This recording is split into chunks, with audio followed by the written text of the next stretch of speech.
ઓમ નમો નારાયણ. હું અરુણાબેન પી ગોસ્વામી સુરતથી તમારું સ્વાગત કરું છું અરુસ કિચનમાં. આજે આપણે બનાવશું ઇન્દોરી પૌવા. ઇન્દોરી પૌવા બનાવવા માટે આપણે આ 3 કપ પૌવા લીધા છે. જે નોર્મલી આ રીતે આપણે બટેટા પૌવાના પૌવા આવે ને જાડા, એ આ 3 કપ લીધા છે મેં. આપણે ઘરમાં જેટલા માણસ હોય એ પ્રમાણે આપણે બનાવવાના હોય છે. એટલે અમારે 5 જણા ઘરમાં છે તો મેં આટલા બનાવું છું. આપણે ડુંગળી લીધી છે. 3 ડુંગળીને મેં સુધારી લીધી છે આ રીતે 2 ભાગમાં. આ આપણે સર્વ કરીશું અને આનો આપણે વઘાર કરશું. આપણે થોડાક અડધો કપ જેટલા સિંગદાણા લીધા છે કાચા.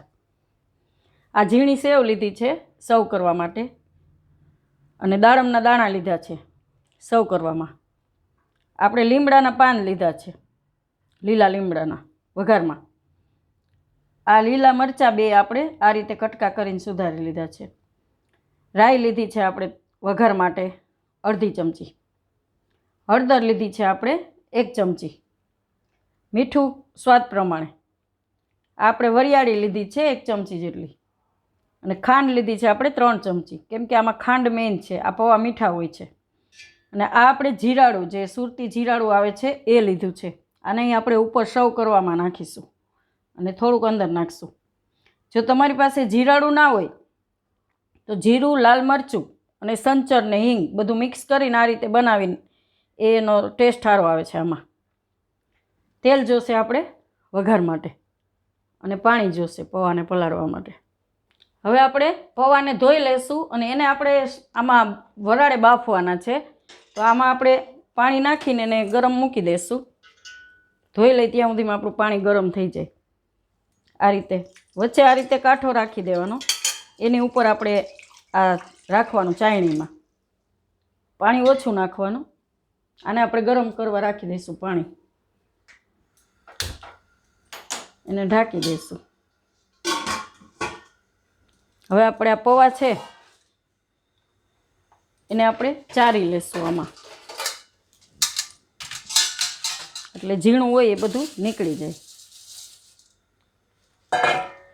આ રીતે જોઈ લેવાનું. આ રીતે કંઈ પણ ઝીણું હશે તો બધું નીકળી જશે એમ. આ રીતે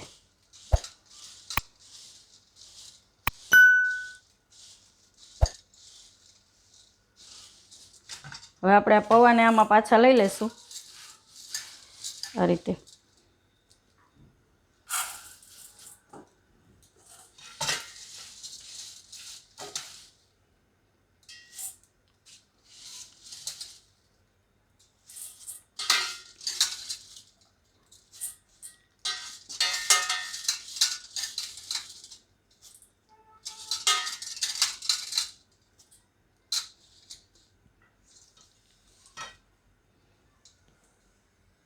હવે આપણે આને ધોઈ લઈશું પાણી નાખીને.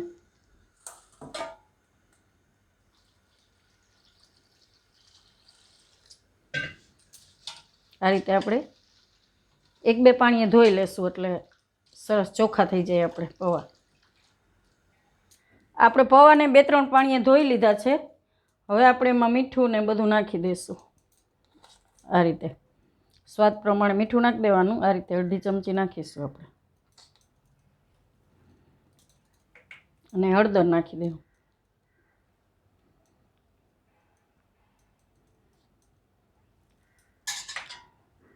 અને ખાંડ આપણે નાખી દેવું. ખાંડ મેઇન છે આમાં. ને આપણે થોડુંક જીરાળું નાખીશું, એનો સ્વાદ સરસ આવશે. આ બધું આપણે મિક્સ કરી લેવું આ રીતે, ધીરે ધીરે. બહુ નહીં, બહુ હલાવવાનું નહીં એમ. આ રીતે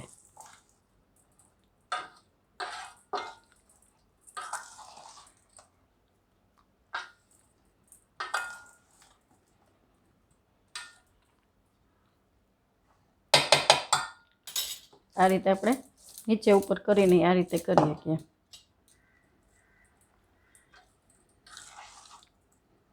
હવે આપણે આમાં કાઢી લેવું.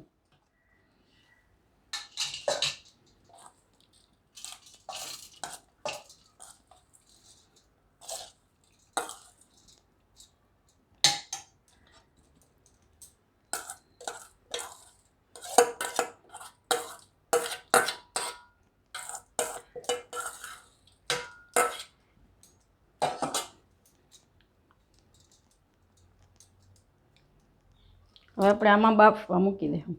પાણી આપણું ઉકળી ગયું છે. હવે એમાં પાણી અડે નહીં એ રીતે આપણે ઉપર આ રીતે રાખવાનું છે, ઊંચું.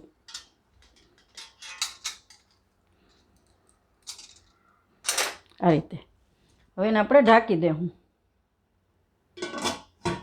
આ રીતે એને આપણે 5 મિનિટ પાકવા દેવું. 5 મિનિટ થઈ ગઈ છે. આપણે પૌવા જોઈ લેવું એકવાર.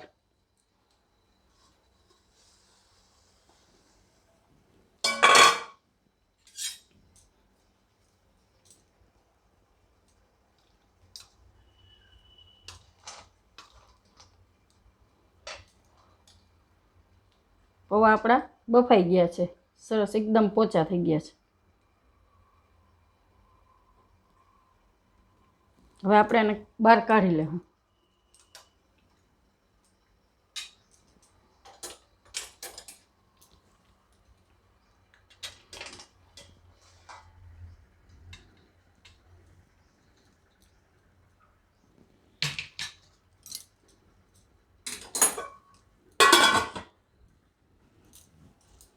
સરસ પાકી ગયા છે આપણા પૌવા.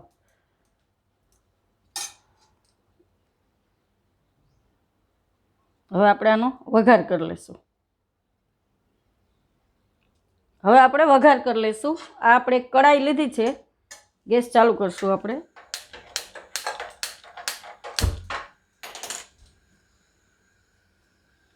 એમાં આપણે તેલ નાખીશું થોડું.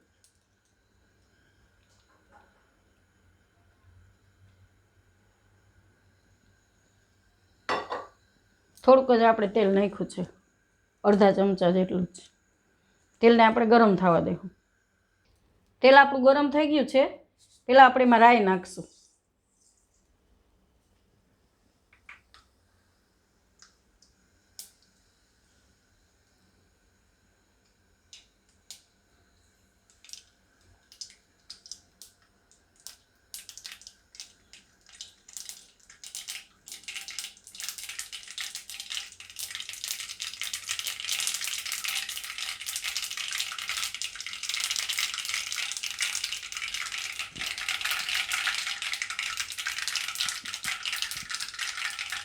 હવે આપણે એમાં સિંગદાણા નાખી દઉં કાચા.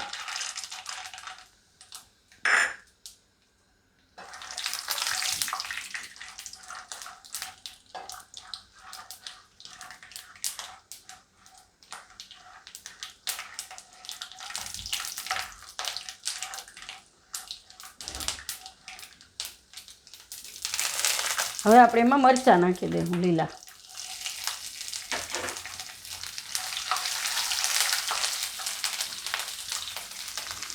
હવે આપણે લીમડાના પાન નાખી દઈએ.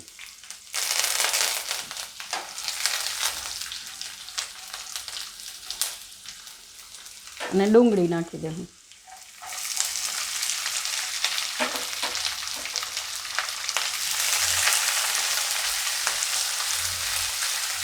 હવે ડુંગળી આપણે થોડી વાર પાકવા દઈએ.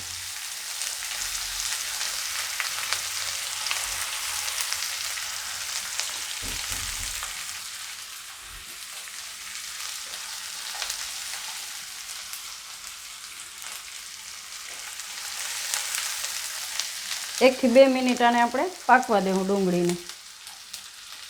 હવે આપણે એમાં થોડુંક મીઠું નાખશું, કેમ કે પૌવામાં તો આપણે નાખેલું જ, ખાલી આના ભાગનું જ, ડુંગળીના ભાગનું થોડી હળદર નાખશું.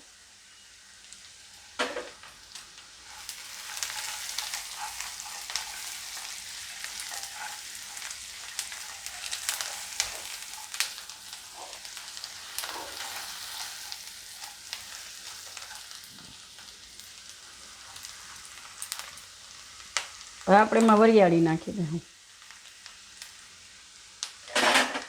અને ખાંડ થોડીક રાખી હતી એ નાખી દઉં આપણે.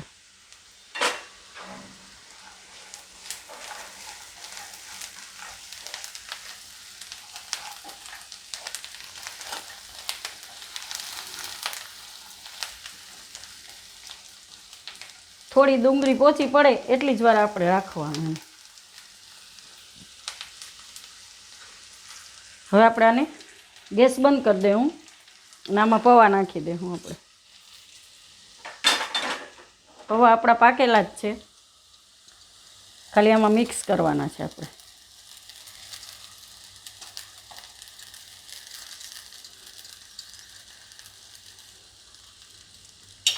આ રીતે થોડાક આમ હોય તો હાથેથી આ રીતે છૂટા પાડી લેવાના આપણે. ગરમ હોય એટલે થોડા થઈ જાય એમ આ રીતે. હવે આને આપણે એકદમ ધીરે ધીરે જ મિક્સ કરવાનું છે, નહીં તો ભાંગી જાય પૌવા આપણા. આ રીતે, નહીં તો પછી આ રીતે એકદમ આરામથી કરવાનું, વધારે નહીં. આ રીતે બરાબર મિક્સ કરી લેવાના.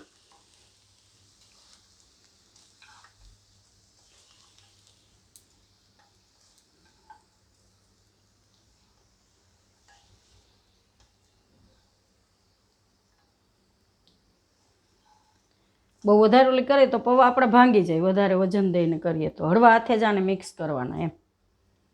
આ રીતે, આ રીતે થઈ જાય છે. ઉપર નીચે કરીએ એટલે થઈ જાય મિક્સ. આ રીતે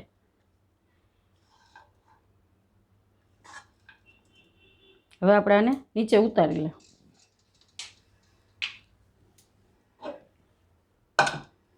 ખાંડ ટેસ્ટ કરી લેવાની, જો મોરા લાગે તો નાખવાના, કેમ કે આ પૌવા મીઠા જ હોય છે. હવે આપણે સર્વ કરી લઈશું.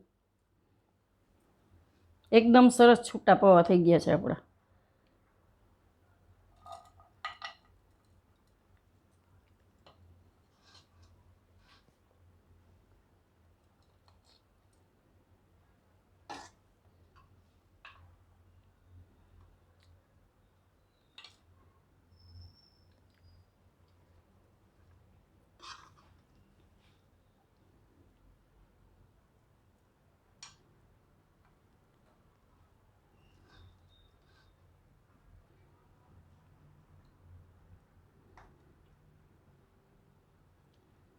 આમાં આપણે ઉપર બધું નાખવાનું, તો આ રીતે થોડાક ફેલાવી દઈશું.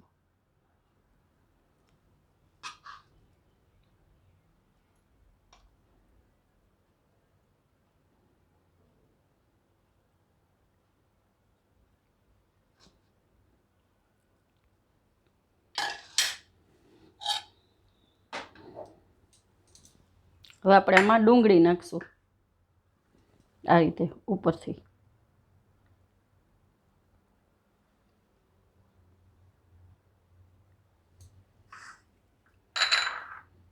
અને આપણે આ મસાલો છે જીરાળું, એ થોડું છાંટશું.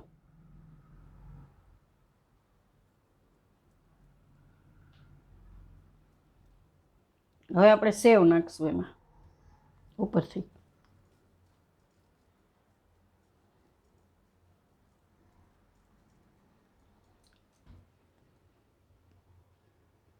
ઉપર આપણે દાડમના દાણા નાખશું.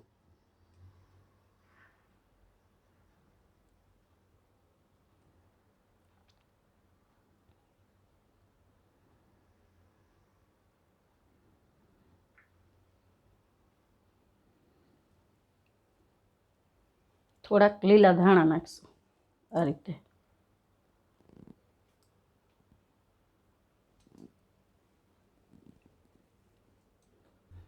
તૈયાર છે આપણા ઇન્દોરી પૌવા. જો તમને મારી આ રેસીપી પસંદ આવી હોય તો એને લાઈક કરજો, શેર કરજો અને મારી ચેનલને સબસ્ક્રાઈબ કરજો. અને બેલ આઇકન દબાવવાનું ના ભૂલતા. કમેન્ટ કરીને કહેજો કે તમને કેવા લાગ્યા ઇન્દોરી પૌવા.